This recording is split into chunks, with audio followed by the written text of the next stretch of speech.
Recuerden que este es un espacio en donde cada semana tratamos un tema legal de su interés. El programa de hoy tiene una particularidad, es que estaremos hablando sobre pensiones, pero desde diferentes puntos de vista. Para esto nos acompañan el doctor Julio César Ferreira y la doctora Claudia Ciprán. Ambos son abogados, expertos en seguridad social y estarán con nosotros para resolver diferentes preguntas al respecto. Doctores, bienvenidos a los dos. Buenas tardes, Diana. Muchísimas gracias por la invitación. ¿Cómo está, doctor Ferreira? Buenas tardes. Diana, muy buenas tardes. Complacido de la invitación. Doctora Claudia, también muy complacido de estar compartiendo este escenario con usted. Muchas gracias. Bueno, les recuerdo a las personas que nos están viendo en vivo que ustedes pueden dejarnos sus preguntas, pueden participar de este consultorio dejándonos sus preguntas en los comentarios en las redes sociales del Tiempo, en esta transmisión o en YouTube, y estaremos resolviendo algunas de ellas en vivo. Bien, y sin más preámbulos, ya entramos en materia y expliquémosle a la gente cómo funciona el sistema general de pensiones en el país. Bueno, Diana, muchas gracias. Buenas tardes a todas las personas que están conectadas con nosotros en este momento. Básicamente les voy a hacer como, en términos muy generales, contarles cómo funciona el Sistema Integral de Seguridad Social contemplado en la Ley 100 de 1993. Básicamente, la Ley 100 del 93, cuando llegó, pretendió unificar normativamente todas aquellas situaciones que finalmente tenían que ver con el sistema de seguridad social antes de la vigencia de esta. Es decir, poder regular de manera precisa todos aquellos temas específicamente, como les decía, de seguridad social, en el caso de hoy, frente al tema pensional, para efectos de que todos pudiésemos llegar a la integralidad que nos proponía efectivamente el sistema.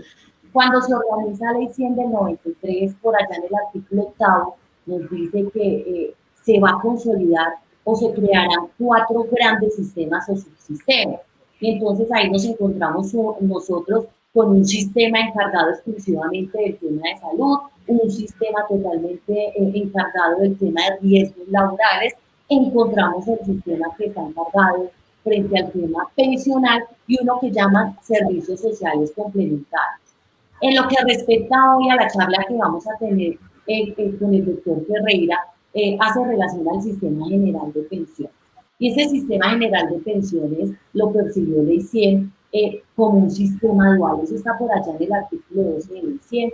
Y ese sistema dual es que pretendía que hubiese 2 regímenes y uno llamado el régimen de prima media con prestación definida, que es el administrado, por supuesto, por el Fondo Público Único de Pensiones, y que tuviéramos la oportunidad también de poder elegir en un régimen de ahorro individual con solidaridad, que es el visto o llamado RAIS, y que es el administrado finalmente por los fondos privados. Que coexisten los dos, pero que son excluyentes entre sí. ¿Eso qué quiere decir? Que ustedes como afiliados tienen la oportunidad de escoger entre esos 2 regímenes, uno si se van con el fondo público, encabezado por Pensiones, que es el RPM, o 2 se van con el RAIS de los fondos privados que fueron creados efectivamente con el CES de 1993. Escogen entre uno de ellos y dicen que son excluyentes. ¿Por qué? Porque puede estar en uno o puede estar en el otro, pero no puede estar, por así decirlo, afiliado al mismo tiempo, entonces no es permitido. La idea es que finalmente, si quiere trasladar, hay una figura que se llama traslado, que no es el tema hoy de discusión y que permite que ustedes como afiliados o estén en el público o que estén en el privado. Yo voy a compartir con ustedes parte de mi experiencia y mi conocimiento frente a lo que tiene que ver con el sistema de régimen de prima media, el régimen de prima media con prestación definida. Y les voy a contar en qué consiste. Ese sistema es un sistema de reparto que administra hoy día Colpensiones. Ese sistema de reparto tiene unas características básicas, y es que finalmente yo puedo, las cotizaciones que el sistema percibe de aquellas personas que estamos dentro de ese fondo público a través del régimen de prima media con prestación definida, va a un fondo común. Todos esos dineros van a un fondo común que permite que financiar las pensiones que ya existían al momento detrás de Ley 100 con el fondo público, porque es que el fondo público no fue creado con Ley 100.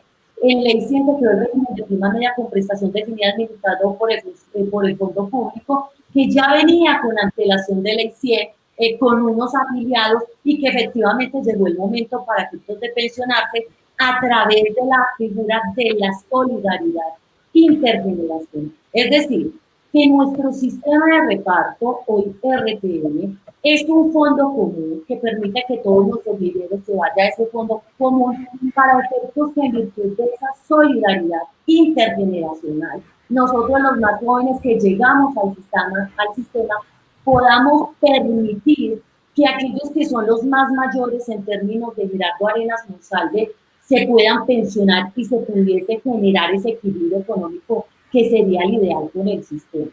Otra característica muy importante de este régimen de prima media con prestación definida es que nos establece los requisitos específicos, hablando en términos de edad y en términos de semana, para efectos de que usted sepa finalmente cuándo se va a poder pensionar.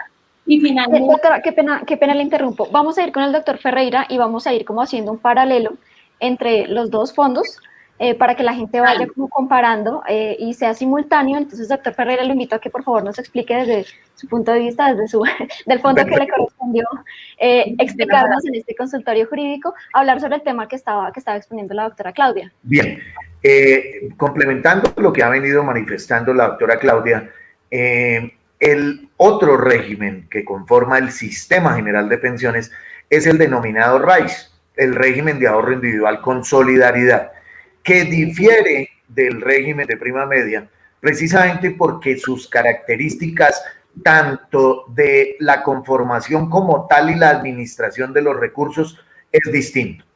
Mientras que en prima media hablamos, como bien lo señalaba la doctora Claudia, de un fondo común de naturaleza pública.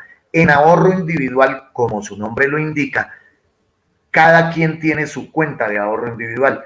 Y este régimen es administrado por las administradoras de fondos privados, que hoy en día quedan 4 en el mercado. Entonces, con el conjunto de las cuentas de ahorro individual de los afiliados a cada una de esas administradoras de fondos de pensiones, se conforma o se constituye lo que se conoce como el fondo de pensiones, que lo administra esa entidad administradora de fondos de pensiones, una profesional en la actividad. ¿Y qué hace con esos recursos la administradora? Pues debe manejarlos, invertir esos recursos en unas inversiones que el sistema le tiene autorizado, y esto a través de ¿quién? De la Superintendencia Financiera.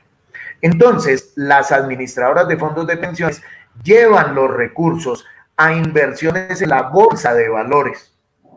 Por eso es que se predica en este régimen que quien está afiliado aquí se convierte en un inversionista obligatorio.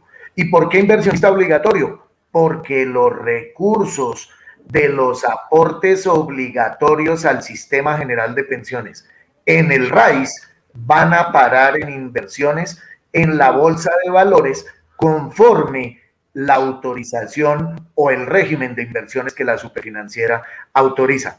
Ahí arranca la diferencia con el régimen de prima media. Entonces aquí cada quien se financia sus pensiones, llámese vejez, invalidez, sobrevivencia, con sus propios recursos, con el saldo del capital que tiene en su cuenta de ahorro individual.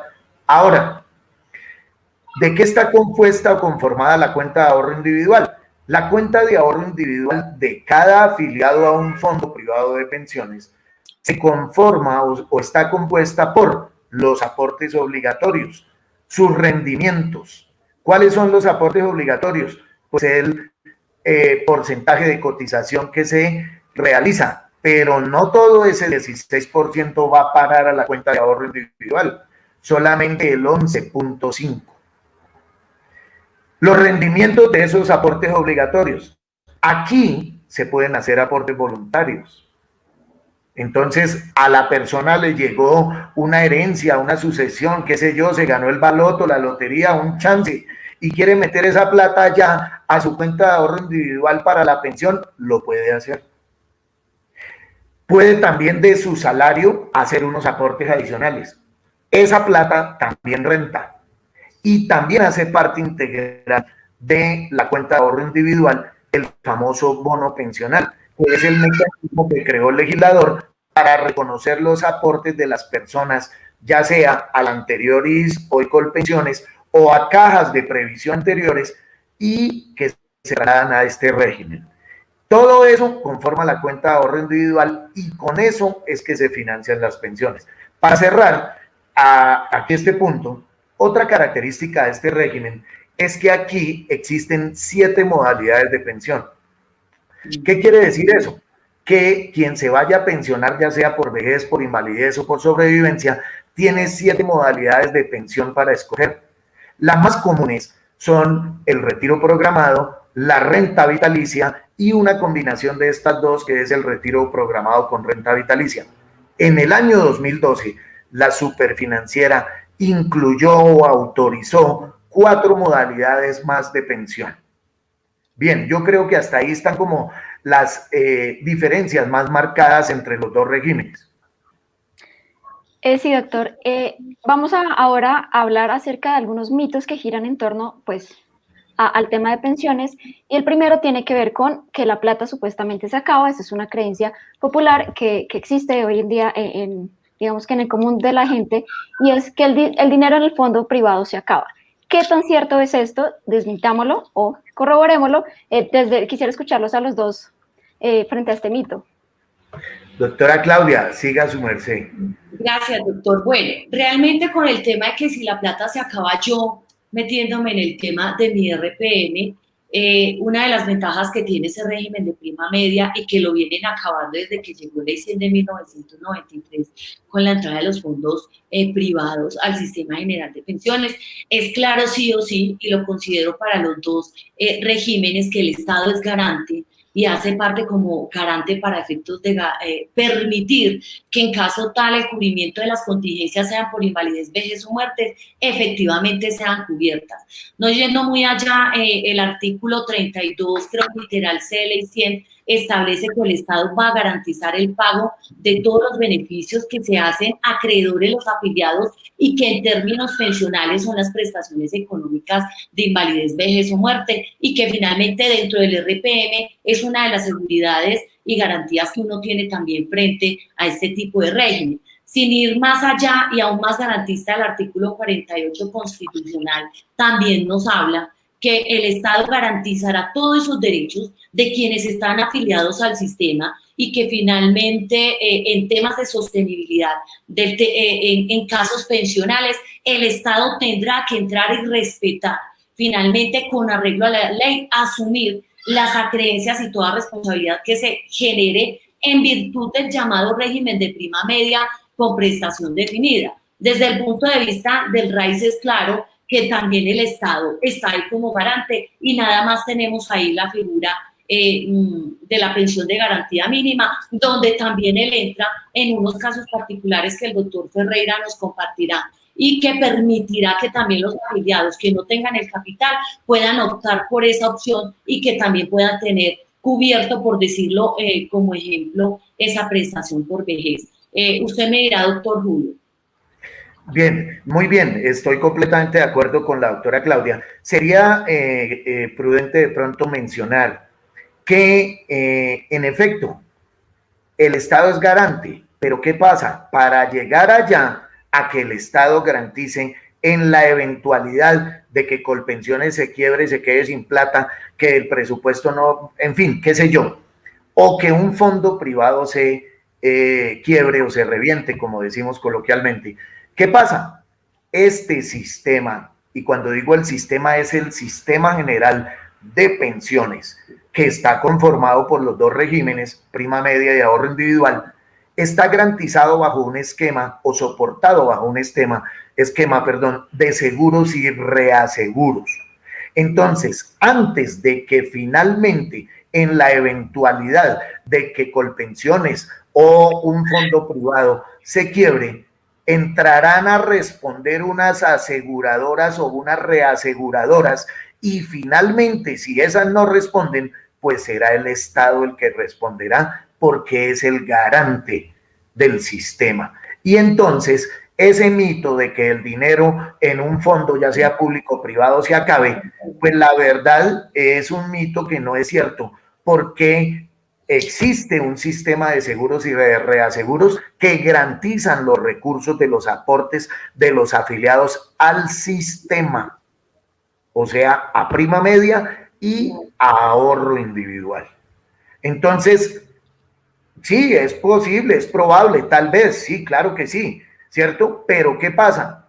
Responden primero unas aseguradoras y si finalmente esas aseguradoras no lo hacen, pues tendrá que responder el Estado en general como garante que es del sistema. Ahora bien, por eso existe la vigilancia y control del ente que es la Superintendencia Financiera, que él debe velar porque esas administradoras que están captando recursos del público de manera obligatoria, por eso decía al principio de mi intervención que quien está afiliado al régimen de ahorro individual con solidaridad es un inversionista obligatorio. ¿Por qué? Porque es que usted tiene que afiliarse al sistema de pensiones, ya sea en prima media o ya sea en ahorro individual, pero usted tiene que elegir régimen y si eligió régimen de ahorro individual con solidaridad, RAIS puede elegir entre las 4 administradoras que existen actualmente en el mercado.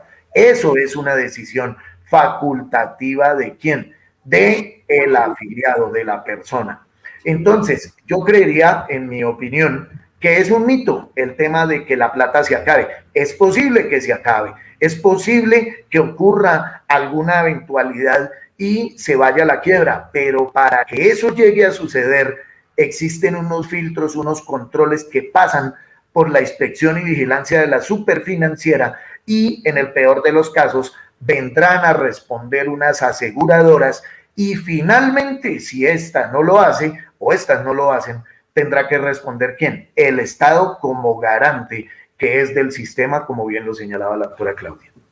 Gracias a las cerca de 2.000 personas que están en este momento conectadas con nuestro consultorio jurídico, gracias por su sintonía. Al final recuerden que estaremos resolviendo algunas de las preguntas que nos dejan en los comentarios y vamos con el siguiente mito, doctor Ferreira, doctora Claudia, y es que se cree que por ganar el salario mínimo, es decir, que como una persona no se puede pensionar con menos de un salario mínimo, da lo mismo que esté en un régimen o en el otro. Entonces, ¿qué tan cierto, mito o realidad, es que si una persona gana el mínimo, ¿en qué régimen le convendría estar?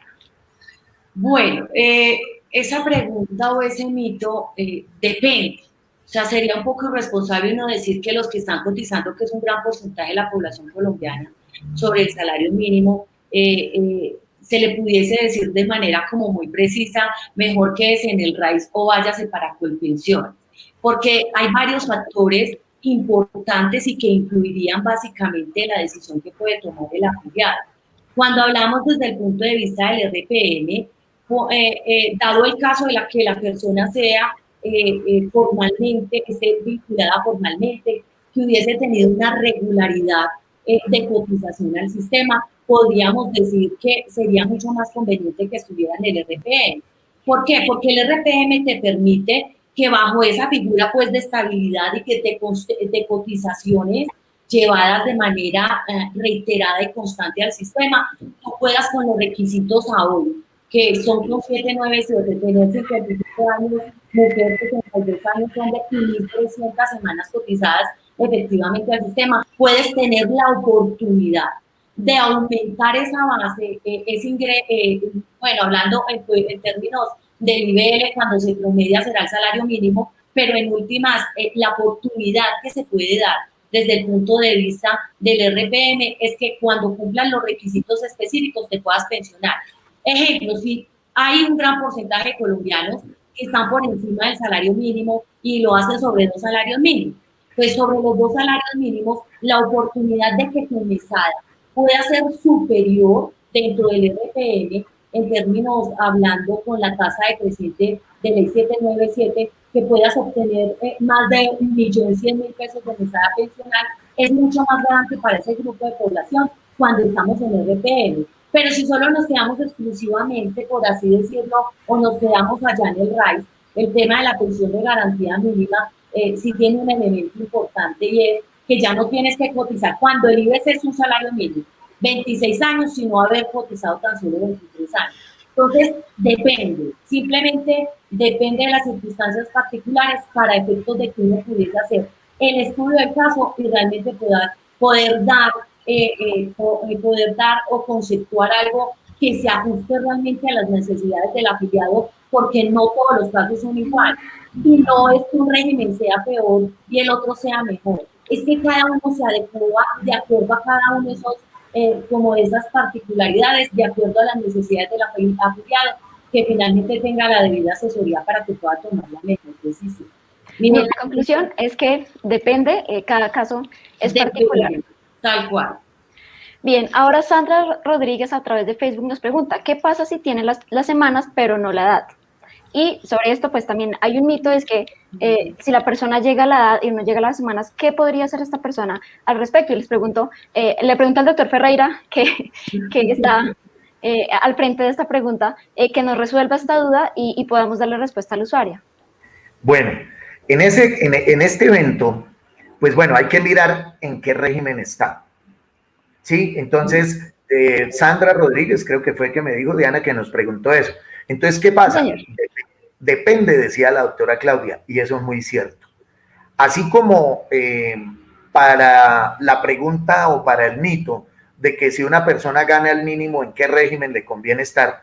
Pues depende, ¿cierto? Pero yo sí debo precisar algo desde el punto de vista, tal vez, de las ventajas que pueda tener o una de las ventajas que podría tener o representar estar en el RAIS en cuanto a cotizantes del salario mínimo y de la mano con la pregunta que nos hacen ahorita de que llegué a la edad de pensión pero que no tengo el saldo o las semanas.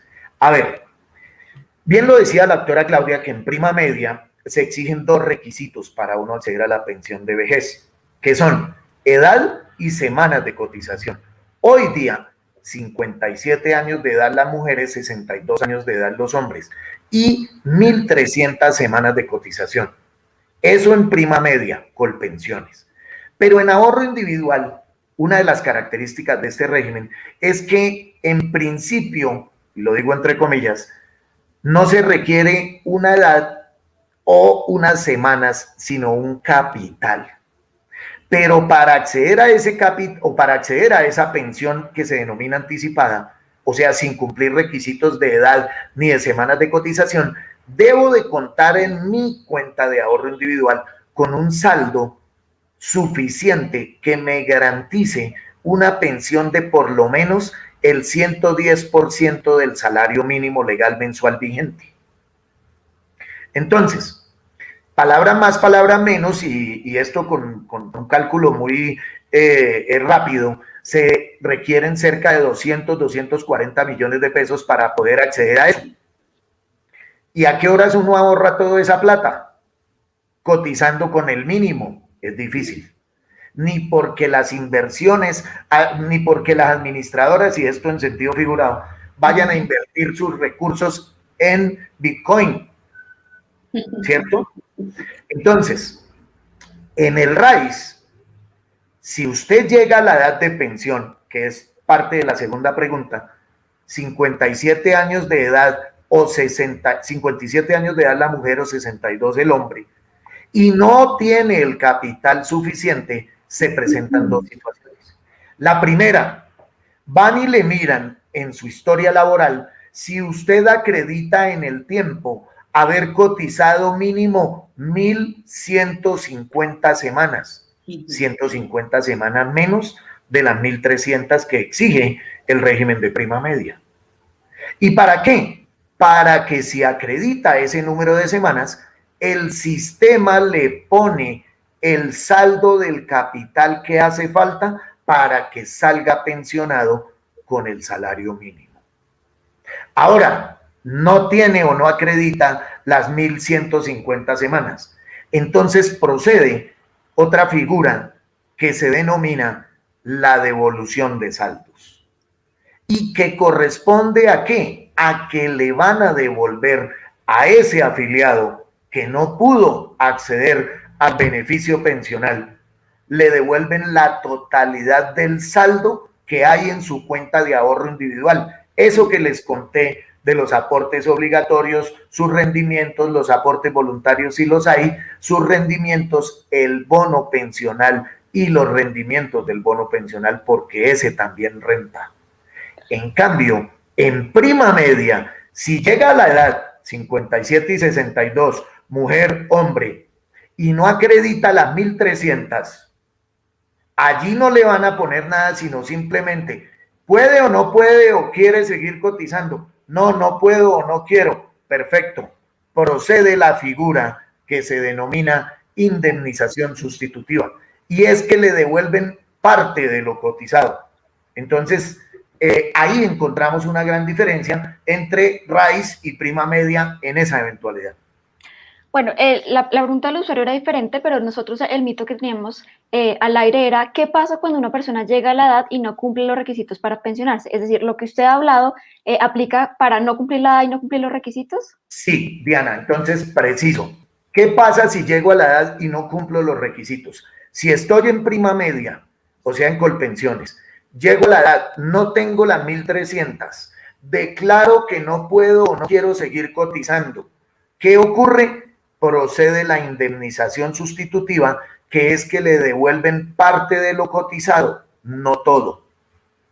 Si está en ahorro individual, llego a la edad 57 y 62 o 62 y no tengo el saldo, el capital suficiente para acceder a la pensión, van y me miran si acredito las 1.150 semanas. Si tengo acreditado en el tiempo haber cotizado 1.150 semanas en ese régimen, en el RAIS, mejor dicho, en el total, entonces procede que el sistema me coloca lo que haga falta para que me pensionen con el salario mínimo. Esa figura se denomina la garantía estatal de pensión mínima. Ahora, si no tengo las 1.150 semanas, entonces procede la figura de la devolución de saldos, que es que me devuelven la totalidad del saldo que hay en mi cuenta de ahorro individual. Bien, tenemos una pregunta para la doctora Claudia. Dice José González a través de YouTube. Quiero saber si cuando sobran muchas semanas cotizadas en Colpensiones, estas se las deben devolver en dinero.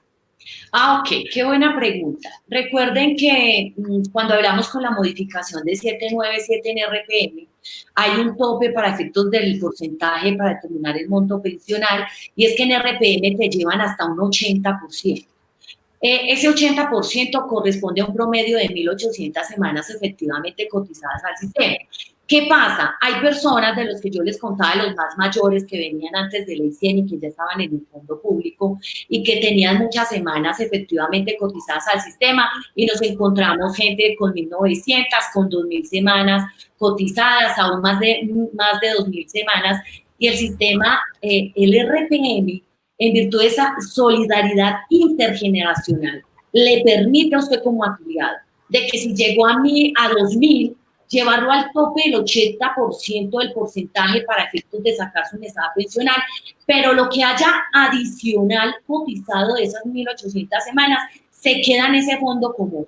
En ese fondo común, como en virtud de ese principio de solidaridad, y que efectivamente es el ideal que maneja en este caso ese fondo RPM. Entonces, si tiene más de las 1.800, pues usted será una persona o seremos una persona que estoy de RPM, vamos a compartir a partir de ese principio de solidaridad, permitir uno la sostenibilidad del sistema y poder lograr el equilibrio al cual no hemos llegado y poder permitir seguir pagando las pensiones de aquellos más mayores que en este momento en el sistema están pensionados. Pero sí o sí, el tope a 1.800 que les da el 80% de ahí para adelante, se queda en el fondo común para efectos de ese principio de solidaridad. Eso no lo debo.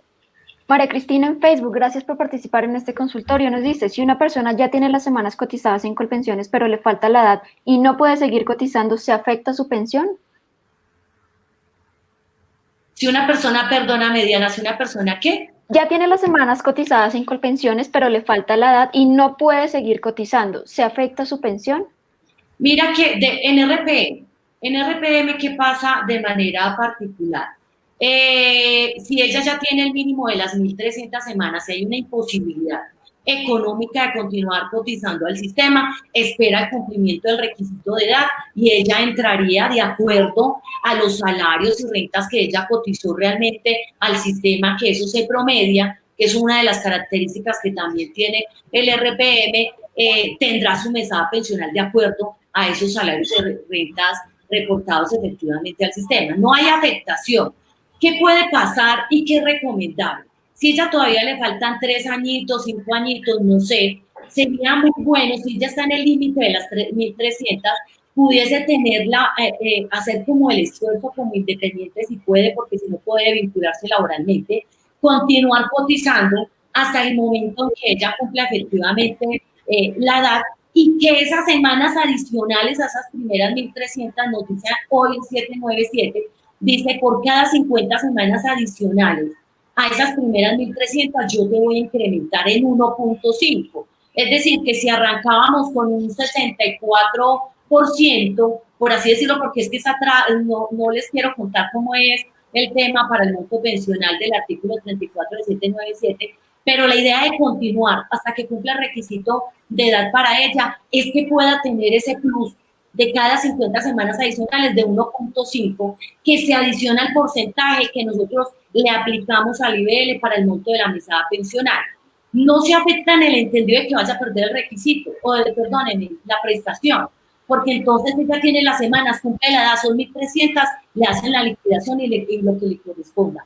A lo que yo voy es que si puede continuar y hacer el esfuerzo, así sea como independiente, mientras cumple el requisito de edad, poder incrementar en ese 1.5 adicional que nos permite a nosotros el régimen de prima media y mejorar el monto de su mesada. Bueno.